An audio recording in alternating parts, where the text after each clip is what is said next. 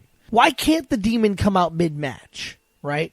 Yeah, okay. When you equate the Demon to face paint and paraphernalia, then you're saying, well, he can't be the Demon in other circumstances. To me... Bray Wyatt is Bray Wyatt, the Firefly Funhouse Pee Wee Herman host, and he is also the Fiend. He is both. How do you debut this on Raw? Do you have a Firefly Funhouse live on Raw, or just Bray Wyatt come to the ring and have a match? No, I honestly think it has to be a little bit. It has to be a little bit like, I think, a little bit Undertaker-ish. Okay. Where he just pops up. Ooh, okay, I like that. Like he just starts popping up and destroying people. And I think what's really, really cool is what Bray Wyatt's kind of been doing on Twitter, where he's been kind of reaching out to his past enemies and asking for forgiveness. Yeah. And I think if you play up this gimmick where he pops up as the Fiend and he destroys people, but then he's coming out as the Bray Wyatt character and asking for forgiveness and apologizing, like, I'm sorry, I didn't mean it, this and this and this. That'll be very interesting to see how that goes. Your question? You mentioned DC3 a little earlier. Yeah. And here's my thought. Here's my hot take. Prove me wrong. EC3 should have still stayed in NXT and never been called up to the main roster as early as he was. I cannot prove you wrong. I totally agree with you. He was on NXT for what, all 3 shows? I mean, obviously it was more than that, but yeah.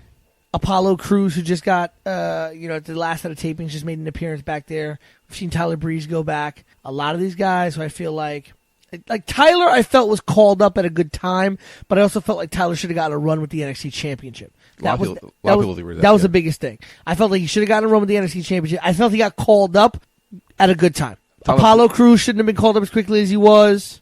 EC3, a lot of guys I felt like should have been called up as early as they were, and now we're seeing the repercussions of that. But EC3 should not have been called. I feel like EC3 right now should have been fighting for the NXT Championship instead of being languishing on Raw, running around after R-Truth. I'm a big fan of EC3. Feel free to call the Shadow Wrestling Hotline and prove me wrong if you'd like to, but I guarantee you're not going to be able to. 619-343-3005. Hotline is open 24/7, much like R-Truth's title. I thought that was the AEW phone number. Oh, that's a different story for a different day, my friend. Still getting voicemails for Cody Rhodes. EC3, I'm a big fan of EC3. The little that I saw in Impact, looking forward to him in the main roster. The rumor now is, I read this week, that Vince does not like him. Vince doesn't see his him working, doesn't like his look. Vince is totally against him, and if Vince is totally against you in any way, you're not making it. Listen, this is a man who doesn't like Luke Harper simply because Luke Harper can't do a Southern accent. So you see EC3 ending up in AEW? I hopefully see Or go back to EC3. Impact? I would like to see EC3 go back down to NXT. Yeah. Do the reverse call-up thing. Go back down. Prove Vince wrong. No, because he did that already. How? He did it when he left when he got released the first time as Derek yeah. Bateman and went to Impact and became a star. Okay, here's my question, Vince. They're listening, so go for it. Okay, you don't like EC3. Then why the fuck you re-sign him? He doesn't want to lose him. You lost him. He went to Impact. He made himself a star. So why'd you re-sign him? Because you realized you made a mistake. You re-sign EC3, but you didn't like him? No. You liked him. No, I heard he didn't like him on the Raw roster because he didn't know who he was in NXT. Because he was barely there for a cup of freaking coffee. Again. How do you think Bobby Roode then? Bobby Roode should be Intercontinental or U.S. champion right now. Bobby Roode, another one. Bobby Roode. Listen, I think Triple H knows the talent. Vince is sitting there saying, oh, there's that guy from this place. I will sit here and tell you the only reason I think Vince McMahon did not bury AJ Styles is because he couldn't. Well said. Well said. On that note, I think we said what we got to say. Anything else you want to say before we move on to play some games? Just play a freaking game.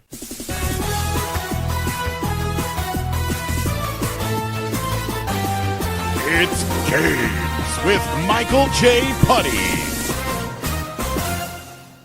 All right, thanks, Shane. We got a game for you. Game of firsts. I'm going to give you a first in the WWE. I'm looking for the event and the year. Okay, I'll give you a first. I'll start you off with one. Okay. We were talking about this earlier. Street Profits. First ever tag team to ever win the NXT and Evolve Tag Team Championships as a tag team. That's correct. That was on the question, so I guess I win that question. No, just letting you know. Yeah, Just letting you know that. Starting the game of first with a first. Michael J. Puddy, throw the first one at me. When was the first Hell in the Cell? So, Taker and Mankind was the second one. I believe the first one was Taker and Shawn. Kane's debut. Hint, hint. Kane's debut. That was not St. Valentine's Day Massacre.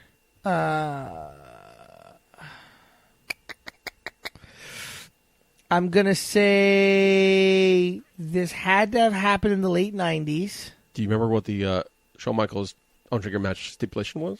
Hell no. Okay. Too many shots of wrestling. Yes, too many shots of wrestling. I'm going to say 1990. I'm trying to think here.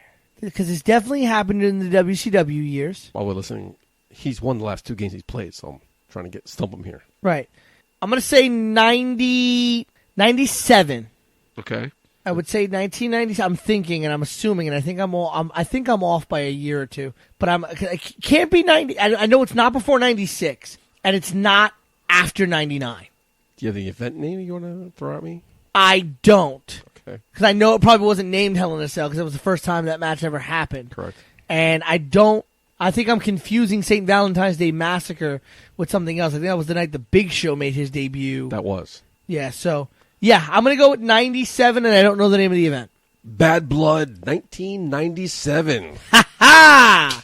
That was Kane's debut when we ripped the cage door off. Yes. Jim Ross was like, by God, that's got to be Kane. I think I should get half credit for that. Yeah, absolutely. Okay. The first Iron Man match televised. That's an easy one. La Ball. First Iron Man televised. So, was it? Yes, it was.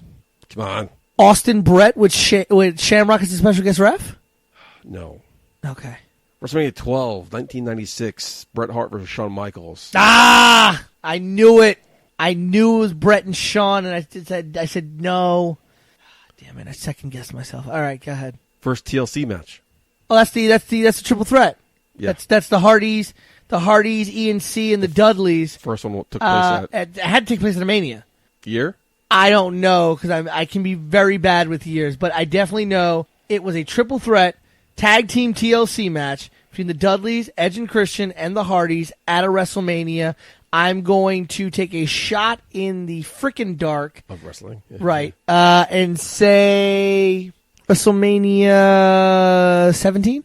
SummerSlam 2000. The second one took place at WrestleMania. Ah, okay. That's the one we all remember. Yes, that's the one. That's what we all remember. That's why I was going to stump you on that one. But I know who the teams were. I know what the match was. First televised ladder match. So it definitely wasn't Razor and Shawn. I don't believe that's the first televised ladder match.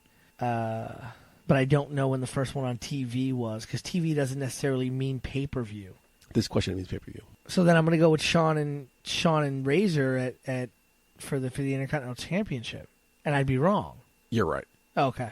There was a ladder match between Shawn Michaels and I think it was Bret Hart or the Hart Foundation. Yes. That wasn't televised. The first televised match was Shawn, Razor Ramon. Intercontinental Championship. Yeah. You didn't give me the event or the year, but I'll give it to you. Dude, I got the whole match. I knew the whole match.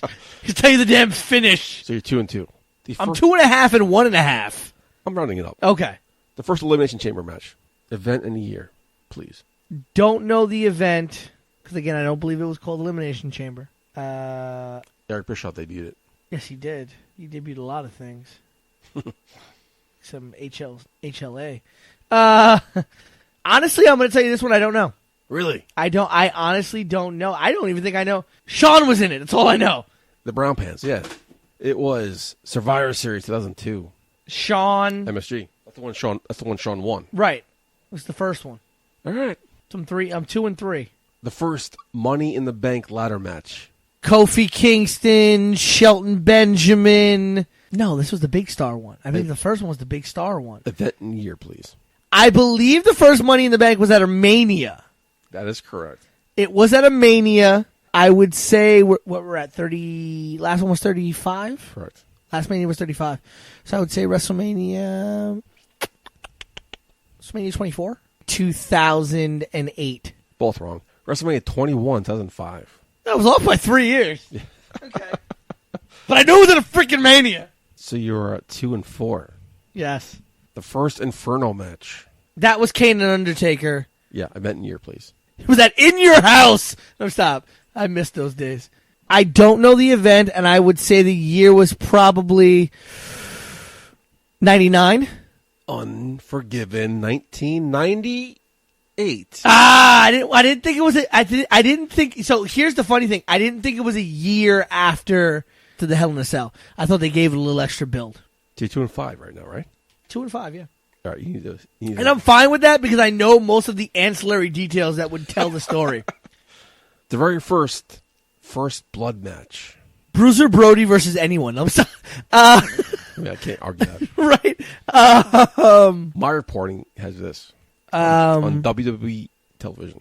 WWF television. WWF television. Okay, so if it's WWF television, we're talking like fucking pre-96 probably. Let me think. First blood match.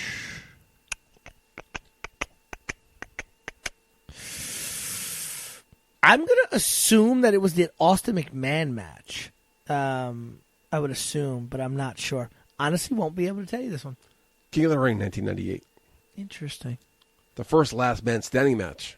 Jeez, the first Last Man Standing match. Well, that would be like in the NWA. In the WWF. Come on. By the way, before we get to that, because I'm not going to know what it was, here's a note. Al Snow debuted as Marty Jannetty's new tag team partner in the New Rockers. The New Rockers, yeah, I remember those. As Leif Cassidy. Leif Cassidy, that's right. Yeah. Good times. Last Man Standing match. Don't know. Take a guess? Give me a year, I'll give it to you. Well, you know what? Since it wasn't... No. Actually, I think... No, it wouldn't have been. Since I got it wrong the last time, because now that I'm thinking about it, it wasn't an Iron Man match. I'm going to assume it was Bret and Austin. But I would assume that probably happened earlier than that, because Bret and Austin... I think that Last Man Standing match where Bret had Austin in the sharpshooter and he just passed out.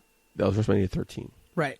But I would assume it was probably before that. St. Valentine's Day Massacre, 1999. What? Here's you go. Easy one for you. The first, I think only, empty arena match.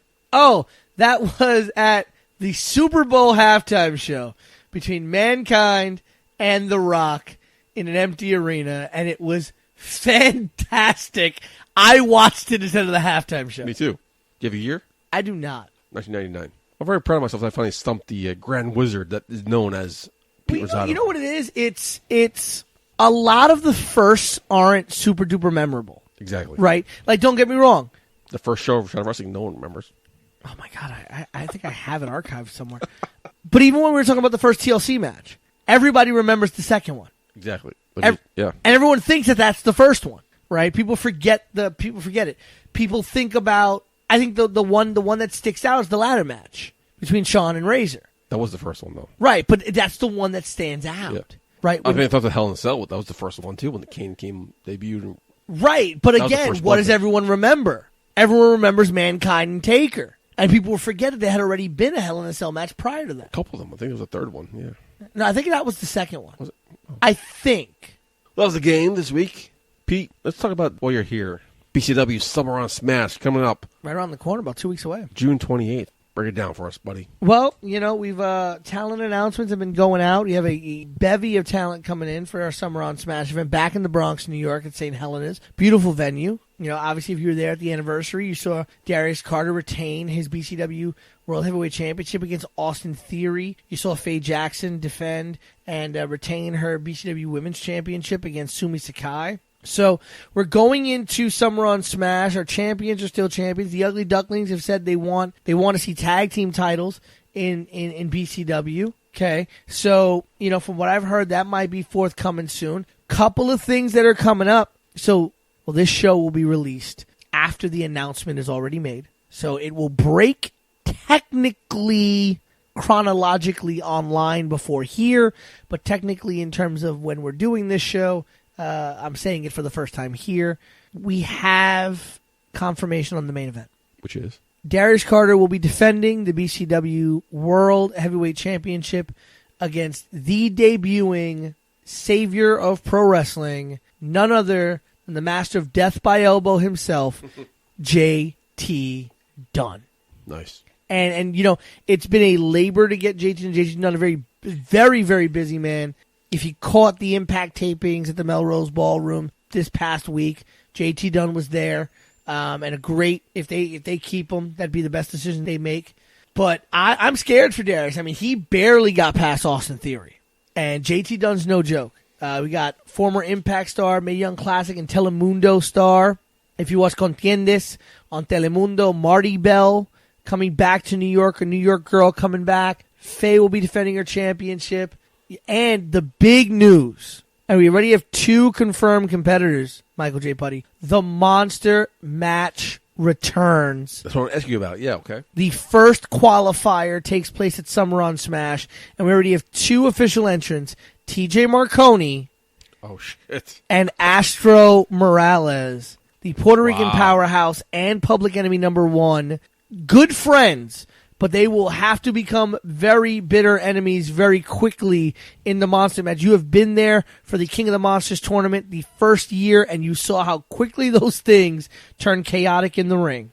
I feel like anybody involved in that match is going to have a story to tell soon. Right. So. And we have 2 competitors who will be announced very, very soon, but it is the first qualifying match. We remember the King of the Monsters will have 4 qualifiers, and in December, at our final show of the year, we will crown the next King of the Monsters. And here's the thing, Billy Brash, the first ever King of the Monster, returns at Summer on Smash. And so the question will have to be asked of Mr. Brash, will he reinserting himself into the King of the Monsters tournament this year in order to defend his crown? The last big show you guys had was Anniversary. It was kind of ruined by the invasion of BWF. Last show I was at for BWF was ruined by the Satsujin Squad, formerly the Deadly Saint Squad, ruining their main event. Are you guys worried about BWF invasion again because of the Satsujin Squad? Listen, I am a big believer in you reap what you sow, right? And in my opinion, as much as I personally love all of the members of the formerly Deadly Saiyan Squad, now the Satsujin Squad, they've brought this upon themselves. So is it something you guys are worried about, or is it you guys? I think it's something they got to be worried about, right? You poke a bear, expect it to lash out at you. Especially with TJ Marconi. Right. But I think TJ's involved in a monster match right now. I know Eric Jaden will be involved in a matchup. I know that the East Coast Syndicate, Dominic De Niro and Chris Barton are involved in a matchup. I know Rick Recon's involved in a matchup. they've got other things on their plate outside of BWF right now. I think we should be good. I'm hoping. I'm getting tired of all this chaos, of all this craziness. It's been like almost a year now. They are causing you guys a headache at BCW. And it is a headache, because now we have to worry about, do you know how many security people we've had to fire? Yes, I do. How many people we've had to get rid of because of the fact that this is happening. And again, you reap what you sow, man. I mean, the former Deadly Saiyan squad, now the Sassuchin squad, they wanted to go out and they wanted to make a name for themselves. And by all means, go right ahead. But this is what happens when you do it the way that they did it. Right? They went into companies like LAW, they went into companies like BWF, and they invaded, and they poked bears, and they pissed people off. And eventually, you're going to get a taste of your own medicine. And that's what they got at the anniversary show. I mean, I feared for my life for a moment until TJ walked by me and said, "You're good." Right? "You're okay." And I was just like, I don't know what's going to happen here. Right? And I kind of just want these guys to focus on some BCW stuff. I think the Sassuchin squad collectively have already shown that they're a force to be reckoned with. But individually, man, they got some great talent. I mean, Eric Jaden is a BCW original. Eric Jaden could very easily be one of the top guys in BCW. I think they have a very young, talented tag team in Barton and De Niro, right, who could be doing some great things. And I think Rick Recon's a very solid young kid who's really coming into his own. So again, future's bright for that kid. I think collectively, again, the Sassuchin squad has shown that they are a force to be reckoned with. I think now it's time for them individually to start showing what they're capable of at BCW instead of always having to look over their shoulders at who may be coming down after them, right? Let's focus on taking care of some business at BCW. And let's do it. I mean, we have been putting on incredible shows with incredible matchups, and Summer on Smash 3 Fandemonium is going to be no different. Great monster match returns. We have a couple of debuts, a couple of returning stars. It was announced a couple nights ago, South Philly's Finest coming back to BCW, right? I've heard some rumblings that another tag team will be coming back. That we haven't seen them together as a tag team. We see them individually in BCW. So a lot of great things leading up, and I can tell you we got a couple more shows this year. This will not be, the end of the big surprises in 2019. We're 6 months into 2019. Only our third BCW show. Yes. Is that you guys taking every other month off? Yeah, kind of trying to. So will that mean there's only 3 more shows? Well, as of right now, I know we are scheduled to have a show in August. Okay. A show in September, so running a back-to-back months there, August and September. And I believe we have a show scheduled for, then also November and December. I think we're taking October off. Run the gamut there. Okay. And then come November, December, which would actually make it 3 shows in 3 months because then we would come back in January with Queen of the North show. Faye Jackson, right? Right. Currently the Queen of the North, right? So I think BCW management making some great decisions, saying, hey, let's give ourselves some time, recoup, and give the fans some time. But I also think what's really, really cool about that as well is it allows for BCW to really be able to go out and get some big-name talent, because what it does is it opens up the schedule a bit. Do you feel you're at echelons where you don't need to do a monthly pay-per-view because you guys can sit back, relax? I don't think we can ever sit back and relax. Really? Okay. I don't think we can ever sit back on our laurels and say we got this, we're good. Especially in independent wrestling, especially in the place that wrestling is right now. I think we consistently have to come in front of our fans and say this show is going to be better than the last one, right? And that doesn't mean we're going to go and we're going to outspend the previous show. Doesn't mean we're going to go out and we're going to get this. Incredible. We're not going to come in one show, do Austin Theory, another show, do JT Dunn, the next we get the Young Bucks, and then John Moxley. We're not saying that. Ooh, we said John Moxley. We could. You said John Moxley. We could, right? It's a possibility. Never say never, right? But I think we owe it to our fans to consistently produce shows that'll make them say, shit, that was better than the last show, and shit, that was better than the last show even before that. And I think that's something that BCW management takes very seriously. And I think that's why they wanted to kind of move to this bi-monthly-isk schedule where we can say, you know what, We want to give it time so that we can produce the best possible show for our fans and give them something to be happy with. Because I think they've been happy the first 3 years, but we want to keep pushing, right? Keep pushing. So behind the scenes stuff is you hopped on commentary, got to do commentary at BWF. I learned so much from you in those 5 minutes you hopped on commentary. Have you heard me do commentary for BWF? You didn't have any feedback from me? Like I can say, because you have some big shoes to fill from the voice of BCW here. I have heard you do commentary. And I think... I took your notes. You told me the first night, and I try to follow it every time, so I need to follow. I think you've been doing a great job. I think you've obviously grown with it. I think the biggest thing I can tell you is just always be prepared and to be as organic and make it real. Do not make your commentary seem scripted. Don't get me wrong. I take notes. I have notes. I have ideas of what I want to say and, ideas of kind of how I want to talk about people in the matches and things like that. But I don't want it to sound like it's written on a piece of paper. And I want it to feel, because these are thoughts that come out of your head. Yeah. Right. Even the thoughts that you write down, you're like, oh, okay, this guy, these people have fought before, and this and this. But you want to make it come out. And I said this to you on the first night you ever did commentary. My thought process is, if a blind person... Yeah, you told me that, yeah. If a blind person was at that show, and the only thing they had to go on was your commentary, do they feel like they got a great show? How long did it take you to get in a rhythm, to be confident in where you're at now? Oh, I'm never confident. Really? Okay. I go into every show nervous as hell. It isn't show. Thank you. I go into show nervous as hell. I think I do a great job every show in terms of like my abilities, but I hate my product every single time. Really? Okay. Because I am my worst critic. Oh, I am. Same here. I sit back and I listen to my comments like, I could have done that better. I should have. Didn't need to say that. Didn't need to. I missed a move. I missed this. I missed that. I didn't say that well enough. Every show I'm looking to improve. Every show I'm looking to do better than I did the last show. I don't think I'm great. I don't think I'm good. I think I'm all right. You're great, buddy. And I thank you for that. But if I could be half the commentator you are, I'll be a fucking great commentator. I think you are a great commentator, and you're getting even better. And I think that, again, in my head, I tell myself I'm the best. I go out there every night wanting to prove myself right.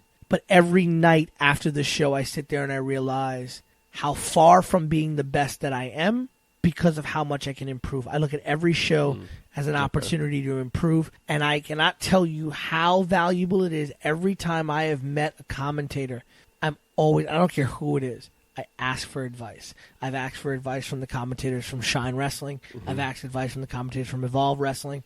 The one time that I was lucky enough to meet Nigel McGuinness, I asked him for commentary advice. I want people to tell me that I suck and tell me where I suck so I can get better. Well, I think I told you I met Byron Saxon. I told the advice he gave me, but we can be here all night talking about that. Let's continue this conversation downstairs at the bar. Let's sing some karaoke. I always love when we go to the bar. But for this week, Pete, thanks for coming back. Long overdue. Come back anytime you want. Well, Puddy, I'm going to tell you right now, and I'm going to make an announcement, and it's going to be solid here right now on A Shot of Wrestling. You are going to hear a lot more of Pete Rosato on A Shot of Wrestling summer of 2019. Ooh, very ominous. What does that mean? Stay tuned. I guess we'll find out. Hashtag I said what I said. For Pete Rosato, I've been your host at Michael J Puddy. Until next week, Puddy out. Hey, baby, I hear the bell ringing, hip tosses and body slams. Oh, my. And maybe you seem a bit confused. Yeah, baby, but I got you pinned. But I don't know what to do when I see them with that golden case. They're cashing it in. Authority all in my face. What is a man to do? Good night, everybody.